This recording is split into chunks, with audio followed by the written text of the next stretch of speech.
بسم الله الرحمن الرحيم. الحمد لله رب العالمين، والصلاة والسلام على أشرف الأنبياء والمرسلين وعلى آله وأصحابه أجمعين ومن تبعهم بإحسان إلى يوم الدين، أما بعد، فأعوذ بالله من الشيطان الرجيم. بسم الله الرحمن الرحيم. يا أيها الذين آمنوا اتقوا الله حق تقاته ولا تموتن إلا وأنتم مسلمون. يا أيها الناس اتقوا ربكم الذي خلقكم من نفس واحدة وخلق منها زوجها وبث منهما رجالا كثيرا ونساء واتقوا الله الذي تساءلون به والأرحام إن الله كان عليكم رقيبا. يا أيها الذين آمنوا اتقوا الله وقولوا قولا سديدا يصلح لكم أعمالكم ويغفر لكم ذنوبكم ومن يطع الله ورسوله فقد فاز فوزا عظيما. أما بعد، فأعوذ بالله من الشيطان الرجيم. بسم الله الرحمن الرحيم. يعدهم ويمنيهم وما يعدهم الشيطان إلا غرورا. ناظرین کرام، دل کی دنیا کے سلسلے کا ایک اور حلقہ لے کر میں آپ کے درمیان حاضر ہوں. ہماری گفتگو جاری ہے دل کو بگاڑنے والے اسباب کے سلسلے میں. ہم نے اب تک علامہ ابن قیم رحمۃ اللہ علیہ کے بیان کردہ جو 5 بنیادی سبب ہیں ان میں سے 2 سبب سے متعلق گفتگو سنی. ابن قیم رحمۃ اللہ علیہ نے دل کو عام طور پہ نقصان پہنچانے والے، دل کو پتھر بنا دینے والے یا دل کو بگاڑنے والے عام اسباب میں سے 5 سبب ذکر کیے جن سے عام طور پر لوگ متاثر ہوتے ہیں. اس سلسلے میں اب تک ہم نے غیر اللہ سے تعلق اور لوگوں سے حد سے زیادہ میل جول کی بات سنی. مزید 3 سبب جو علامہ ابن قیم رحمۃ اللہ علیہ نے بیان کیے ہیں ان میں سے ایک سبب ہے کثرت النوم، بہت زیادہ سونا. دوسرا سبب ہے تمنی، تمناؤں میں جینے کا مزاج پیدا کر لینا.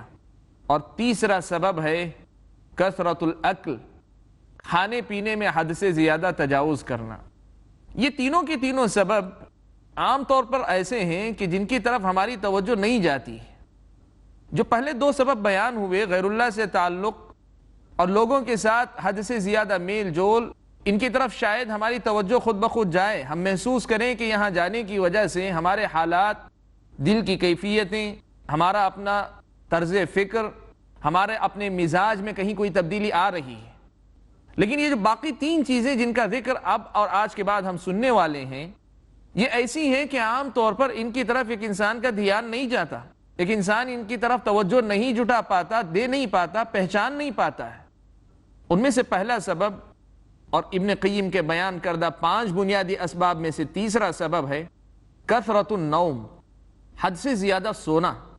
اللہ تبارک و تعالیٰ نے انسان کو اس دنیا میں پیدا کیا ہے تو اس کی دنیاوی ضرورتیں ہیں. اس کا جو جسم ہے، اس کے جسم اور اس کے اعضاء دن میں کام کرتے ہیں، دن میں مصروف عمل رہتے ہیں، مشغول رہتے ہیں تو تھکان لاحق ہوتی ہے. ان کو آرام کی ضرورت ہوتی ہے، اور آرام اگر نیند کے ساتھ ہو تو حقیقی آرام ہوا کرتا ہے. اسی لیے اللہ تبارک و تعالیٰ نے دن اور رات کا یہ نظام بنایا.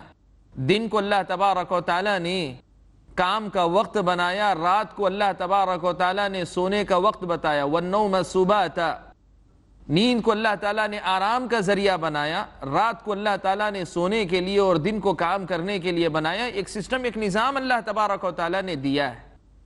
اور اسلامی شریعت نے ہمیشہ اس کا خیال رکھا کہ شریعت کے جتنے احکام ہیں ان احکام میں سے ایک حکم بھی ایسا نہیں ہے، ایک حکم بھی چاہے وہ مستحب درجے کا ہی کیوں نہ ہو، جو اس فطری نظام کے خلاف ہو. انسان کی جو فطری ضرورت نیند کی ہے، اس نیند کو متاثر کرنے والا ہو ایسا ایک بھی حکم اسلامی شریعت کے اندر نہیں، ہم اور آپ کو نہیں ملتا ہے. اسلامی شریعت اللہ تبارک و تعالیٰ کی نازل کردہ شریعت ہے، تو جس نے یہ نظام بنایا انسان کی زندگی کا، اسی نے اس شریعت کو نازل کیا، تو اس کی شریعت میں اور اس کی تدبیر میں کوئی ٹکراؤ نہیں، کوئی تنازع نہیں. یہ بالکل واضح پیغام ہمارے سامنے رکھتی ہے. اور اسی کے مطابق نبی اکرم صلی اللہ علیہ وسلم نے سونے کا ایک وقت بتایا ہے. آپ صلی اللہ علیہ وسلم نے اپنی عملی زندگی میں اس کا ثبوت دیا ہے. آپ صلی اللہ علیہ وسلم نے آرام کرنے کا ایک وقت متعین فرمایا ہے. آپ جانتے ہیں نبی اکرم صلی اللہ علیہ وسلم نماز عشاء کے بعد لوگوں سے گفتگو کرنا، میل جول رکھنا پسند نہیں کرتے تھے.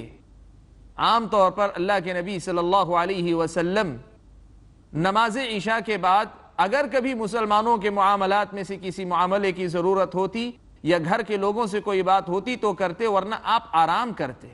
نبی اکرم صلی اللہ علیہ وسلم کے اس معمول کو حضرت ابو برزہ اسلمی رضی اللہ تعالیٰ عنہ بیان فرماتے ہیں. صحیح بخاری و مسلم کی روایت ہے کہ نبی اکرم صلی اللہ علیہ وسلم اس بات کو پسند فرمایا کرتے تھے کہ نماز عشاء کو ذرا تاخیر سے پڑھیں. عشاء سے پہلے سونے کو ناپسند کرتے تھے اور عشاء کے بعد بات چیت اور گفتگو کو اللہ کے نبی صلی اللہ علیہ وسلم ناپسند فرمایا کرتے تھے. یہ حضرت ابو برزہ اسلمی رضی اللہ تعالیٰ عنہ کی بیان کردہ روایت ہے. اللہ کے نبی صلی اللہ علیہ وسلم کا یہی معمول تھا. نماز عشاء رات کے بالکل شروعات میں پڑھنے کے بجائے تھوڑا سا انتظار کر لیتے، تھوڑا سا تاخیر کر لیتے، اور نماز عشاء کے بعد عام طور پر آپ لیٹ جایا کرتے، گھر میں داخل ہو جایا کرتے. اب اس کے بعد نصف لیل تک، رات کا بڑا حصہ گزرنے تک آپ آرام فرماتے. پھر اس کے بعد اللہ کے نبی صلی اللہ علیہ وسلم بیدار ہوتے، قیام اللیل کرتے، تہجد ہوتی. پھر اس کے بعد رات کا جو آخری حصہ ہوتا تھوڑا سا لیٹ کر آرام کیا کرتے تھے. جدید سائنس کی تحقیق کے مطابق انسان کے دل و دماغ اور انسان کے اپنے جسم کے لیے آرام کا اور نیند کا سب سے بہتر وقت یہی ہے کہ آدمی نصف اول رات کے پہلے آدھے حصے میں آرام کرے اور پھر رات کے بالکل آخری حصے میں نماز فجر سے پہلے کا جو وقت ہوتا ہے اس میں تھوڑی دیر تک آرام کرے اور اس سے پہلے قیام کرے. یہ جو اوقات ہیں سائنس کی تحقیق کے مطابق بھی انسان کی صحت اور تندرست کے لیے انتہائی مناسب وقت ہیں. سبحان اللہ. یہ جب معمول ہمارے اور آپ کے سامنے آتا ہے تو اس مسئلے پر گفتگو کرنا ہمارے لیے بہت آسان ہو جاتا ہے کہ نیند کی زیادتی دل کو نقصان پہنچانے والی کیسے ہوتی ہے. اب احتیاط اگر آدمی نہ کرے، رات کے پہلے حصے میں آرام نہ کرے، رات کے بعد والے حصے میں آرام کرے، یا رات میں آرام نہ کرے اس کے بجائے دن میں آرام کرے، ان میں سے کوئی بھی بے اعتدالی اگر ہوگی، اونچ نیچ ہوگی، کمی بیشی ہوگی، آدمی وقت کو آگے پیچھے کرے گا، تب پھر جسم کو کما حقہ آرام نہیں ملتا. دل کو جو ایک سکون ملنا چاہیے، جو اطمینان ملنا چاہیے، نیند کی وجہ سے دماغ پر جس قسم کے اچھے اثرات مرتب ہونے چاہیے، ایک مرتبہ تازہ دم ہو کر جس طرح انسان کو باہر آنا چاہیے، یہ نہیں ہو پاتا ہے، ایسا نہیں ہو پاتا. اور اس کے نتیجے میں انسان کے اپنے روز مرہ کے معمولات متاثر ہوتے ہیں.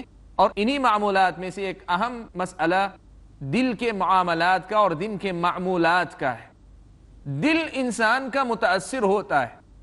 آدمی اگر سونے میں احتیاط نہ کرے، صحیح وقت پر نہ سوئے، غلط وقت پر سوئے، یا آدمی وقت سے زیادہ سوئے، جیسے بعض حضرات کو عادت ہوتی ہے 10 گھنٹے 12 گھنٹے بسا اوقات جو ہے نماز ظہر تک سوتے رہنا، یہ جو بے اعتدالیاں ہیں یہ دل کو، جسم ہی کو صرف تھکاتی نہیں ہیں، جسم ہی کو نقصان نہیں پہنچاتی ہیں، اس سے بڑھ کر دل کو بھی مردہ کر دیتی ہیں. دل پر ایک قسم کی سستی اور کاہلی کا اثر آپ محسوس کرتے ہیں. آپ خود دیکھیں، دل و دماغ کی تر و تازگی آپ محسوس کرتے ہیں جب صحیح نیند آپ کی ہو جاتی ہے، صحیح وقت پر آپ کی نیند ہو جاتی ہے. اسلامی شریعت کی نظر میں نیند کے ان معمولات میں خلل بھی انسان کو نقصان پہنچانے کا باعث بنتا ہے. بالخصوص نماز فجر کے بعد سونے کا جو معاملہ ہے، اہل علم میں سے کئی ایک نے اس مسئلے پر تنبیہ کی ہے کہ یہ وقت سونے کا نہیں، یہ وقت سونے کا نہیں. حضرت صخر غامدی رضی اللہ تعالیٰ عنہ روایت فرماتے ہیں، سنن ابی داؤد کی روایت ہے کہ اللہ کے نبی صلی اللہ علیہ وسلم نے یہ دعا فرمائی کہ اللہم بارک لامتی فی بکوریہا. اللہ کے نبی صلی اللہ علیہ وسلم نے دعا فرمائی کہ اللہ تعالیٰ میری امت کے لیے اس کے اپنے کاموں کی، جو اس کے اپنے معاملات کی ابتدا ہوتی، اس میں برکت عطا فرما. شارحین نے اس میں وضاحت کی، کہا کہ اس میں اپنے بعد امت جو آئے گی، اس امت کا جو سب سے پہلے طبقہ صحابہ کا طبقہ ہے، ان میں برکت کی دعا ہے.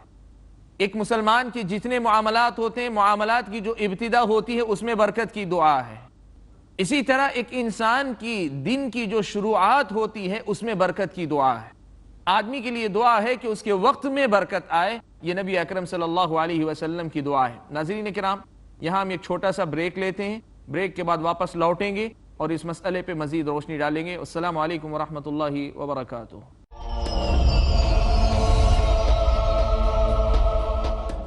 بسم اللہ الرحمن الرحیم.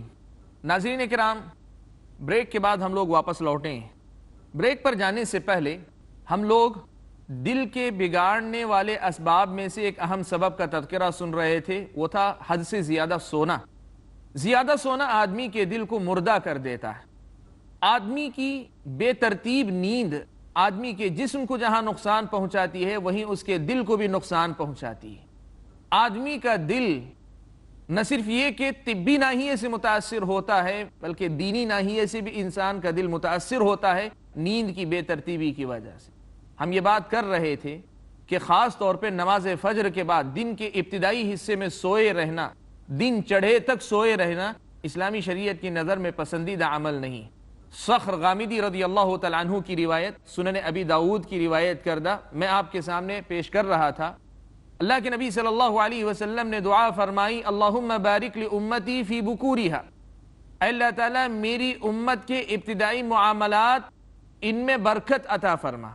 اللہ کے نبی صلی اللہ علیہ وسلم کی اس دعا میں اہل علم نے جو باتیں نقل کی شرح میں، ان میں سے ایک شرح یہ بھی ہے کہ دن کا جو ابتدائی حصہ ہے یہ بابرکت حصہ ہے، یہ برکت والا حصہ ہے. اس برکت والے حصے میں، اس برکت والے وقت میں اپنے معاملات کو طے کیا کرو کہ برکت ہوگی اس کی وجہ سے. یہ بے برکتی کے جو اسباب ہیں میری اور آپ کی زندگی میں، ان میں سے شاید ایک بڑا سبب ہمارا یہ دن چڑھے تک سوئے رہنا یا دن چڑھے تک نیند کی آغوش میں پڑے رہنا، رات گئے تک سڑکوں پہ نظر آنا یا اپنے دکان و مکان میں جاگتے رہنا، یہ اسلامی شریعت کی نظر میں پسندیدہ طریقہ نہیں. ناظرین کرام، ہم بات کر رہے ہیں کہ زیادہ سونا یا بے ترتیب سونا انسان کے دل کو نقصان پہنچاتا ہے. تو نماز فجر کے بعد سونے کا جو معاملہ ہے، دن کے آغاز میں سونے کا جو معاملہ ہے، یہ معاملہ شریعت کی نظر میں ناپسندیدہ ہے. صخر غامدی رضی اللہ تعالیٰ عنہ اللہ کے نبی صلی اللہ علیہ وسلم کی یہ دعا نقل کرنے کے بعد آگے مزید فرماتے ہیں، اسی حدیث کے اندر بیان فرماتے کہتے ہیں کہ اللہ کے نبی صلی اللہ علیہ وسلم کو جب کبھی کوئی لشکر بھیجنا ہوتا، جب کبھی آپ کسی لشکر کو روانہ فرماتے تو آپ صلی اللہ علیہ وسلم صبح کے وقت میں روانہ کرتے. آپ صبح کے وقت میں روانہ کرتے. اور آپ جانتے ہیں نبی اکرم صلی اللہ علیہ وسلم کے بھیجے ہوئے لشکر فتوحات سے ہمکنار ہوتے، اللہ تعالیٰ فتوحات سے ان کو نوازتے. حضرت صخر غامدی کا کہنا یہ ہے کہ نبی کی دعا کا اثر ہم نے گویا ان لشکروں کی فتوحات میں بھی دیکھا. ہم نے ان لشکروں کی فتوحات میں بھی اس صبح کے وقت میں کیے جانے والے کام کا اثر گویا ہم نے دیکھا. اور راوی کہتے ہیں جو حضرت صخر سے روایت کرتے ہیں کہ خود صخر غامدی رضی اللہ تعالیٰ عنہ یہ خود تاجر تھے. تو انہوں نے اپنا یہ معمول بنا لیا اس حدیث کے سننے کے بعد، اللہ کے نبی کی اس دعا کو سننے کے بعد، کہ آپ اپنی تجارت کے جو قافلے ہوتے یا تجارت پر کسی کو بھیجنا ہوتا تو ان کو بھی صبح سویرے بھیجا کرتے تھے. سبحان اللہ. نتیجہ وہ بیان کرتے ہیں کہ فَأَثْرَى وَكَثُرَ مَالُ، اسی سنن ابی داؤد کی روایت میں کہ صخر غامدی رضی اللہ تعالیٰ عنہ مالدار ہو گئے اور بہت زیادہ مال ان کے پاس اللہ تبارک و تعالیٰ نے عطا فرمایا. سبحان اللہ. کتنا واضح پیغام ہے کہ بے وقت کی نیند یہ صرف نیند نہیں. اردو زبان کا ایک محاورہ، جو سویا وہ کھویا، کہ یہ وقت جو ہے یہ سونے کا نہیں، یہ وقت جاگنے کا ہے. ناظرین کرام، ہماری بات ہو رہی ہے دل کو بگاڑنے والے سبب کی، تو صبح کے وقت سونے کی بات ہو یا کسی بھی اور وقت میں جو وقت سونے کا نہیں ہے، اس وقت سونا اسلامی شریعت کی نظر میں ناپسندیدہ عمل ہے. ایک آدمی کے لیے اسلامی شریعت نے جو وقت دیا ہے، جو وقت اللہ تبارک و تعالیٰ نے قرآن میں بیان کیا، جس کی تفسیر اللہ کے نبی نے کی ہے، وہ ہے رات کے ابتدائی حصے میں سونا. رات کے ابتدائی پہلے آدھے حصے میں آرام کرنا اور رات کے پھر آخری حصے میں کچھ دیر آرام کرنا. اور ان دو اوقات کے علاوہ دوپہر کے وقت میں قیلولہ کرنا. اور قیلولہ لمبی نیند کا نام نہیں ہے، چند لمحات کے لیے لیٹنے کا نام ہے، لمبی اور گہری نیند گھنٹوں گھنٹوں سونے کی یہ قیلولہ نہیں ہے۔ تو یہ جو متعین وقت ہے قیلولے کا برائے نام دن کے وقت، اس کی ان اوقات کے علاوہ کسی اور وقت پر سونا، یہ میرے اور آپ کے دل کو مردہ کر دیتا ہے، یہ میرے اور آپ کے دل کو نقصان پہنچاتا ہے۔ یہ بات میرے اور آپ کے سامنے کھل کر آتی ہے۔ ناظرین کرام، علامہ ابن قیم رحمۃ اللہ علیہ نے دل کو بگاڑنے والے جو اسباب بیان کیے تھے، ان میں سے تیسرا سبب کثرت النوم، زیادہ سونا تھا، اور یہ اگر ہوتا ہے تو ہمارے دلوں میں سختی آتی ہے، ہمارے دل مردہ ہونے لگتے ہیں یا کم از کم بیمار ضرور ہونے لگتے ہیں۔ ابن قیم رحمۃ اللہ علیہ نے چوتھا جو سبب بیان کیا ہے انسان کے دل کے بگاڑ کا، وہ ہے تمناؤں میں جینا، انسان کا تمناؤں میں جینے کا عادی بن جانا۔ آرزوئیں اور تمنائیں انسان کے دل میں آتی جاتی ہیں، خواب ہر کوئی دیکھتا ہے، بس فرق یہ ہوتا ہے کہ آدمی کا مزاج جیسا اس مزاج کے وہ خواب دیکھتا ہے۔ کوئی آدمی اگر اللہ تبارک و تعالیٰ کا صحیح معنوں میں بندہ ہو، اسے خواب میں بھی بندگی کے معاملات نظر آتے ہیں۔ جس آدمی کے دل میں مال و دولت کا لالچ ہوتا ہے، عام طور پر وہ مال اور دولت اور خود کی بادشاہی اور حکومت اس چیز کے خواب دیکھا کرتا ہے۔ جس آدمی کے دل میں مختلف قسم کے گناہ وغیرہ کا تصور ہوتا ہے، وہ اسی سے ملتے جلتے خواب دیکھا کرتا ہے۔ یہ خواب دیکھنا یہ صرف خواب نہیں ہے، یہ ان تمناؤں کا عکس ہے، ان تمناؤں اور آرزوؤں کا اظہار ہے جو انسان کے دل میں پلتی ہیں۔ ناظرین کرام، تمناؤں میں جینا، آدمی کے پاس جو حاصل ہے اس کی طرف نظر نہ رکھ کر تمنائیں کرنا، آرزویں کرنا کہ مجھے فلاں مقام مل جائے، فلاں چیز مل جائے، فلاں چیز کو میں کسی طریقے سے حاصل کر لاؤں، تمناؤں میں جینے کا جو مزاج ہے یہ انسان کے دل کو غافل کر دیتا ہے، اللہ تعالیٰ سے غافل کرتا ہے، اللہ تبارک و تعالیٰ کی نعمتوں سے غافل کرتا ہے، اللہ تبارک و تعالیٰ کی نوازشوں سے غافل کرتا ہے، اللہ تبارک و تعالیٰ کی جو رحمت ہے اس رحمت کی طرف سے غافل کرتا ہے، اور ایک انسان ایسا بن جاتا ہے کہ اس کے پاس بہت کچھ ہو کر بھی وہ اس احساس میں جینے لگتا ہے جیسے اس کے پاس کچھ نہیں ہے۔ آرزویں اور تمنائیں، بعض اہل علم نے اس کی مثال دی، کہا تمناؤں میں جینے والے انسان کی مثال اس چھوٹی سی کشتی کی ہے جو سمندری طوفان میں گر گئی ہو۔ کبھی ایک موج زوردار آتی ہے تو اچھال کر اتنی اونچائی پہ لے جاتی ہے، اور جیسے ہی وہ موج بیٹھتی ہے وہ اونچائی سے نیچے گر جاتا ہے۔ ایک موج کا ایک تھپیڑا لگتا ہے تو اپنے مقام سے ہٹ کر کسی دور مقام پہ چلا جاتا ہے، اور پھر دوسری طرف سے دوسری موج آتی ہے تو اس کو ایک تھپیڑا لگاتی ہے تو واپس کسی اور مقام پہ لوٹ آتا ہے۔ اس کو اپنا استقرار نصیب نہیں ہوتا، جماؤ اور ٹھہراؤ اسے نصیب نہیں ہوتا۔ اس کی اپنی زندگی میں ایک قسم کی بے کلی، بے چینی، ایک قسم کی بے اطمینانی ہمیشہ کے لیے رہتی ہے۔ یہ ایک ایسی چھوٹی سی کشتی ہے جو سمندر کی لہروں کے رحم و کرم پہ گویا ہے، کب اسے یہ ڈبو دیں اس کو خود احساس نہیں ہوتا۔ آرزوؤں اور تمناؤں میں جینے والا انسان بھی ایسا ہی ہے کہ جو حاصل شدہ نعمتیں ہیں ان سے فائدہ اٹھانے اور ان کو محسوس کرنے کی اسے توفیق نہیں ہوتی، وہ جو حاصل نہیں ہے اس کی تمنا اور آرزو میں وہ اپنی زندگی گزار دیتا ہے۔ بعض اہل علم نے اس کی مثال ایک اور دی، کہا تمناؤں میں جینے والے کی مثال اس لاش کی ہے جسے کتوں کی ایک جماعت جو ہے نوچتی ہو۔ سبحان اللہ، یہ مثال کیوں دی؟ کہا لاش جو ہے انسان کی ہے، محترم ہے، معزز ہے، جانور جو ہے ان سے بہتر ہے، اور خاص طور پہ کتے جیسے ناپاک جانور سے تو بہت اونچا ہے انسان، لیکن انسان کے جسم سے اگر جان نکل جاتی ہے تو ایک بے جان لاش ہے۔ اب وہی کتے جو اس سے بہت زیادہ نچلے ہیں، حقیر ہیں، اسے نوچتے کھسوٹتے پھرتے ہیں، کبھی یہ کھینچتا ہے کبھی وہ کھینچتا ہے، لیکن انسان خود کچھ نہیں کر پاتا ہے۔ سبحان اللہ، آرزوؤں میں جینے کا جو مزاج ہے، بڑی بڑی تمنائیں اپنے دل میں پالنے کا جو مزاج ہے، اس مزاج کو ہم پہچانیں، سمجھیں کہ اس مثال میں یہ ساری حقیقت کھل کر آتی ہے۔ اگر آرزویں پالنے لگے انسان اپنی انسانیت سے نیچے اتر آتا ہے۔